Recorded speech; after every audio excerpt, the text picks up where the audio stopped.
With that, Tom Brady is going to be there. 49ers, Seahawks for Fox. This is honestly, this game is, I feel it. It's Thursday and I can feel it. What do you make? Because I've defended quarterbacks who throw picks. Stafford's had 7-7 games. I've defended Andrew Luck for years. You were an outlier. You didn't throw a lot of them. Purdy does. Darnold does. How do you explain Darnold's struggles with interceptions in mostly big games? How do you explain it? Well, it's certainly a problem. I think when you get to these big moments in big games, whether that's, certainly playoffs or some of these games that happen at the end of the year determining whether they're going to get in or not, the margin of error when you play good teams is just very small. So that's where the fundamentals come into play. You have to, in order to throw the ball accurately, okay? And if you throw it accurately and make good decisions, you're not going to throw a lot of interceptions. So Aaron Rodgers is a great example of that.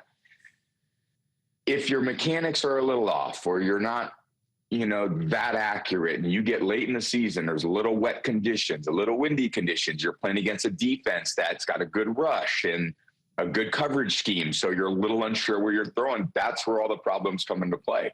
So it's over time, you need to refine your techniques so that when you get in these big moments, you're as accurate as you can possibly be because you have the least margin of error.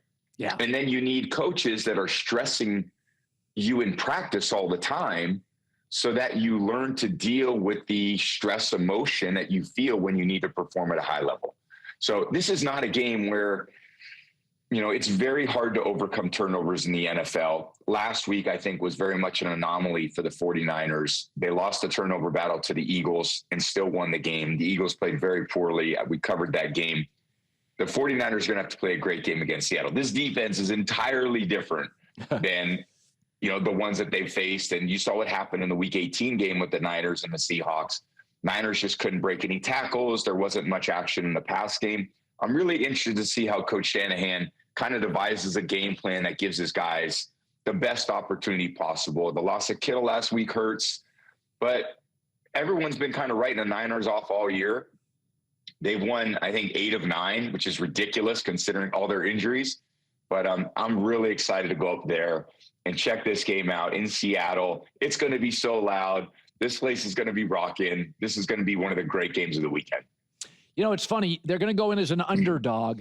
Tom, you did not go in as an underdog very often. But I said earlier this week, I can see Seattle, and this is what you went into games, knowing you were the better team and being cautious. In fact, if you go look at your Super Bowl history, not a lot of first quarter scoring. You had a quarterback advantage, you had a coaching advantage. You often were at least as good, generally the better team. So my take is if I'm Seattle, my thing is Seattle's going to play kind of cautiously thinking we got the deeper, better roster. We're at home. How do the Niners, and again, you weren't in this position a lot, they're not as deep as Seattle, and they're on the road, and they come out of a physically exhausting game against Philadelphia. Yeah. When you were the rare underdog, does it change the game plan, the mindset of how you attack it early? I think there's a part of the game where you realize this is playoff football. There's nothing tomorrow that's guaranteed. There's 60 to 70 plays left in this game. Look, with Seattle's defense, last time the Niners played them, they had less than 50 plays. I think it was 43 plays or something in the game. They lost the time of possession almost 2-1. So it's really interesting to see this game because how challenging it's going to be for these 49ers to go in there as the underdog, coming off last week's game, and then still having to emotionally get up for an environment that is really hostile to the opposing team. The Niners can do it. They've been there before. They've played the Seahawks a lot. It's not like there's going to be some intimidation. It's just, do they have enough firepower? Do they have enough? Can they just find a way through complementary football, through what they've done defensively? I thought defensively last week, they were just awesome. They play so hard. They have such a great play style, the Niners defense. If they can play that way again and bide enough time, the 49ers have shown a little magic late in the season that they can figure out how to come back and win a lot of these games, even if it's really close. I remember you and Peyton Manning both faced that great Seattle defense. It got bad for Peyton really fast. But I do remember, I remember how you attacked it. And you made sure when your receivers caught the ball, move forward. Don't go sideline to sideline. They'll strip the ball. And I do feel Seattle has that because Witherspoon is so aggressive and so strong.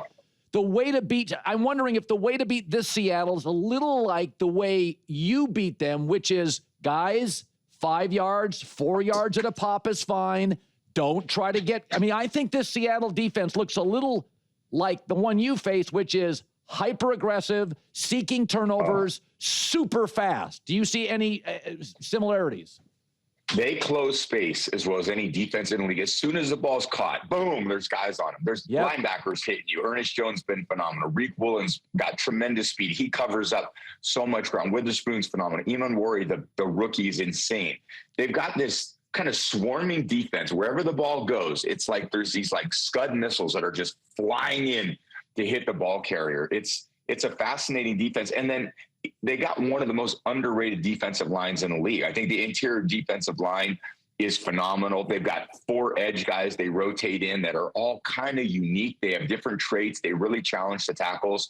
There's a reason why they're the top scoring defense in the league. They just have really suffocated these offenses by taking the space and just making the field feel like it's so much smaller. Yeah. So they haven't allowed like a 100-yard rusher in, a season and a half or something like that. It's been insane. Their tackling's good. Their pass defense is elite. Their coverage schemes are really tricky for the quarterback. You need a very kind of diversified set of weapons on offense in order to move the ball. And they don't give up a ton of big plays. So you're going to have to drive the ball down the field. The Niners are going to have to keep it a low scoring game. Look at the week 18 game. It was 13-3 at one point, and then the ball got intercepted when Purdy threw it to McCaffrey. Ball got batted up in the air. Could have been 13-10. Could have been very tight game. Instead, one little mistake like that, one little batted ball, and the game is over. So Matt Stafford, Texas, then he goes to Georgia, then he goes to a dome. Now he's in L.A. It's not exactly the harshest environments in his life. And now he goes, and I've told you this before, I thought you were the best cold weather thrower I've ever seen in my life. But Stafford's whole career has been domes and warm weather and at SoFi. And Sunday's supposed to feel like -9. For you, Michigan, New England. Yeah. But I've told you before, I've seen pregame shots of guys you faced in Foxborough, and I'd be like, oh, Tom's won. It's an hour before the game. Tom's won. How do you psychologically, when the environment's not ideal, how do you get out of that space and not think about it, not let it affect you? Yeah, it's a great question, Colin. And it's almost there could be a mental part to it. A lot of it is there's a physical element to dealing with the cold. It's not just mental toughness. It's also the team that has the advantage is the one that practices in it all the time. And when we were in Foxborough, we practiced outdoor. We had like a nice indoor facility. We used to look at it all the time and be like, man, why don't we ever go in there? It's kind of nice to actually maybe go in. And Bill would be like, we're outside, and it's just your body acclimated over the course of a long season to, the warm weather in the summer as it dropped through the fall and then into the winter. You had to deal with 20-degree weather, 15-degree weather with 20-mile-an-hour winds. And over time, you just learned how to deal with. I knew exactly how many layers of clothes to put on per the temperature. And I was always going, okay, you don't want to be like Ralphie from Toy Story, where you got so much damn clothes on you can't move the ball. So you've got to still have just enough layers on to keep you warm, but not too much where you feel restricted in any way.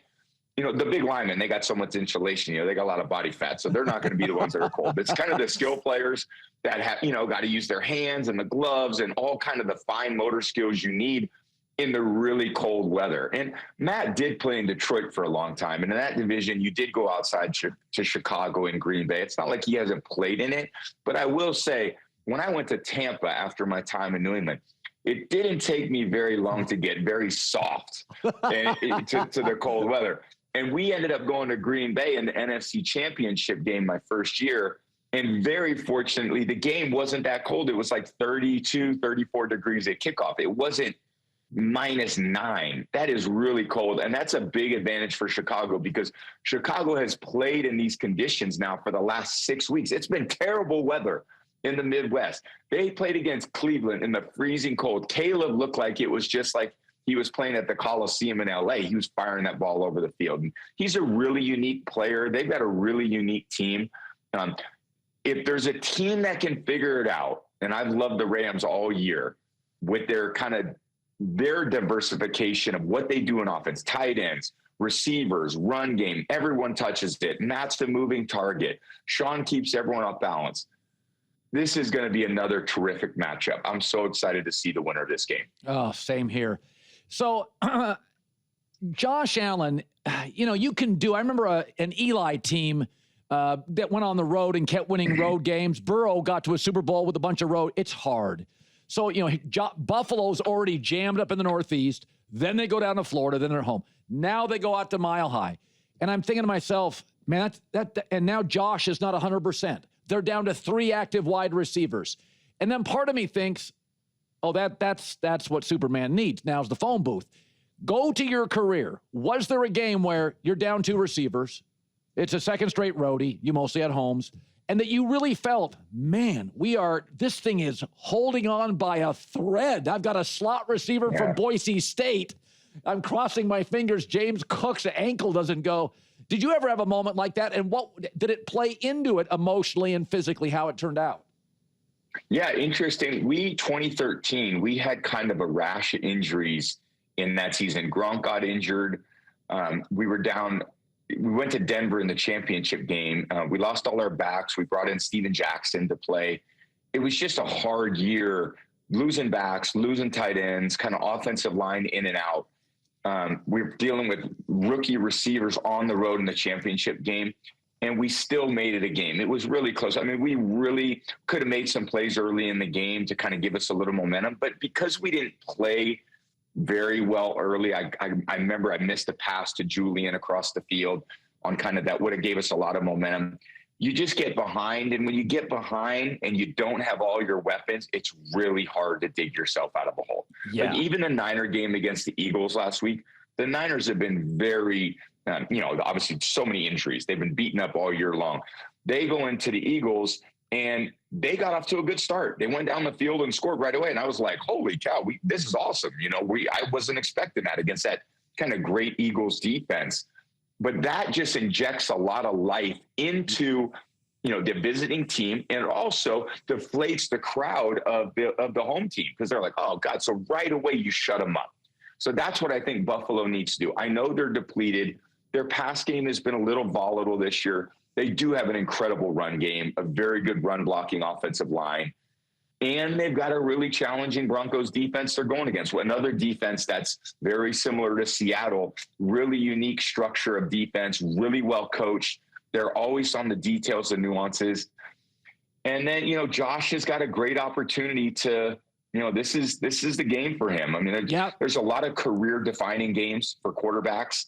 And when you're a veteran quarterback and you're not dealing with Patrick Mahomes anymore, and that's been kind of a bit of a kryptonite for the Bills over the years, they're looking at like, okay, this is a time for, who they feel, Josh, one of the best quarterbacks in the AFC, to go out there and have his year. He won the MVP last year. He's got a great chance to go on the road. I know he's a little bit undermanned, but that happens, and Denver may not have everybody, or Denver could lose somebody in the first quarter of the game. You don't know how it's going to play out, but it's hard to not love the Buffalo Bills in this story. And, I think it would be just incredible for their fan base who have been, so enthusiastic about this team to finally get over the hump and then make it to, a championship game. It's going to be a tough battle, but it's just, again, another great game. Your former dynasty, the Patriots and the Texans. I think I'd feel better about it for Drake Maye if it was year 7. Famously, you had talked to Jay Glazer at one point. It was in camp, and you said, I think I've seen everything. I've got the answers to the test. You don't have that. Yeah. Drake Maye doesn't have the answers to all the test questions. And Houston's defense, maybe it's not the Ray Lewis Ravens. Tom, you can turn the sound down. It just looks longer, faster, and stronger than everybody in the league. It is. Justin Herbert looked overwhelmed. Do you worry that Drake just hasn't faced anything close to this year? Well, it is interesting. I think the Patriots, they haven't had, I would say when you look at their schedule, the quality of competition hasn't been, what some other teams may have had. Now, that doesn't matter because that's not the Patriots' fault. You play who's on the schedule, and however those teams are playing, they line you up, and you got to go out there and beat who you're going to beat. You're now into the final 8. These are the best 8 teams in football. They've earned it. The teams that got the bye had the best seasons in their conferences. The other 3 teams that are playing per conference have already won a playoff game. They're riding high on confidence. They feel like, hey, we can hang with anybody. And I thought the Patriots played awesome last week too. And the Patriots had a great game. I mean, this is going to be, Drake is a really poised, composed kid. Yeah. The Patriot organization knows how to deal with these type of atmospheres. The fan base, they've been waiting for this since I left. It's going to be rocking Foxborough. It's a tough place to play. It's going to be cold, but this defense of Houston is ridiculous, and they could put a lot of pressure on you. So I'm excited. I'm excited about what does Josh do to try to keep some of the risk, mitigated from what Drake's done this year. And Drake's played phenomenal. I mean, he's throwing the ball so well, so accurate. Downfield throws are awesome. His escapability, his ability to move in the pocket, his relatability with his teammates. There's so much to love about him as a player. And that's why the Patriots are in this position. So there are very high expectations in Foxborough. I mean, they're not, believe me, they don't think that, they're thinking one thing, that they're going to go in there and kick some butt. But Houston's going to have a lot to say about that too. Finally, I remember, and I think it's hard because you were so good to the very end. 2 years after you retired, you would have still been a top 6 quarterback. Aaron, I thought, had a really good year, all things considered. He lost DK Metcalf. The O-line was a work in progress, not a consistent run game, more of a defensive culture. And I remember your retirement video. It was emotional. You were on the beach. You were sitting down by yourself. Did you, and so Aaron's in that space now, did you have an epiphany? Was it a drive around the block? Did you wake up? Was it a dream? What got you to I can still play, and I can still win a lot of games, and I can still make the playoffs? I'm going to call it a career. Do you remember the moment? Because I think Aaron could have a moment like that in the next 3 weeks. Yeah, I was, my last season was tough. I was going through, I had a lot of, just a personal, a family issue, and it was a challenge, and it was a very, it just took a lot out of me in terms of, my ability to continue to play. And I had 23 years of it, so I didn't feel like I was missing anything retiring. I felt like, okay, this is time. I always had a goal, 45. I was 45 years old. I wanted to spend time with my kids. I felt like, okay, now it's time for me to be at all my kids' games. They've been enough to their dad's games. And Aaron's got his own decisions he's got to make. He doesn't have kids. He's trying to navigate what he wants to do post-career. It's hard to give up football too. It's something that we're really good at. It's something you love to do. You love being out there with your teammates. And I told a friend the other day, when I got older, I almost enjoyed practice more than playing, because playing, it was almost like it was a relief to win. And everyone was out there. I was like, what's another win going to do for people? It's never satisfying, even for me, sometimes winning and not winning like you would expect. So I understood at that point, I probably in my last season, like, okay, this is going to be my last time. I try to put as much as I could into it. I felt like I owed it to my teammates and coaches to give them everything I had. I wish it could have been a little bit better at the end. But it was just a unique situation, a unique year for me. And Aaron's got that too. I mean, Aaron's got his own ways that he deals with, trying to find solutions. And, I know he's done some different things in the past. I'm sure he's trying to figure out, because football is like a marathon, the season. Everyone loves to run the first 4 miles of the marathon, and everyone loves to run the last 2 miles of the marathon. Right. But it's those middle 20 miles that are hard, because kind of the shine wears off after about a month. And now you got to dig deep into your preparation, into your body work, your treatments, you got to dig deep with your teammates, and because it's such a long season, you need to work really hard over the course of the off season to kind of callous your body for what it takes to be an NFL player. So to me, do you want to make the commitment year round? Because if you don't, well, then it's never going to turn out well when the season happens. In order to be a great NFL player, you've got to commit and be fully in. And that's the only way your team's going to have a chance to win, especially when you're a starting quarterback. And only Aaron can decide that for himself. Well, Niners at the Seahawks, the Pacific Northwest. I mean, honestly, it's just, you can see the game. You can see the environment. You've had a great year at Fox, and the world will be watching, my friend. Great job today, and I can't wait to watch. I can't wait to watch. I got the best team on the field, our team at Fox, our whole crew. We love being up there. We love working together. We love kind of bringing our love of the game to the fans. And you're going to see us Saturday night. It's going to be awesome. I'm bringing my earplugs. It's going to be loud. That environment is so cool. I mean, my ears are still ringing from the last time I played at that stadium. And it's going to be rocking on Saturday night.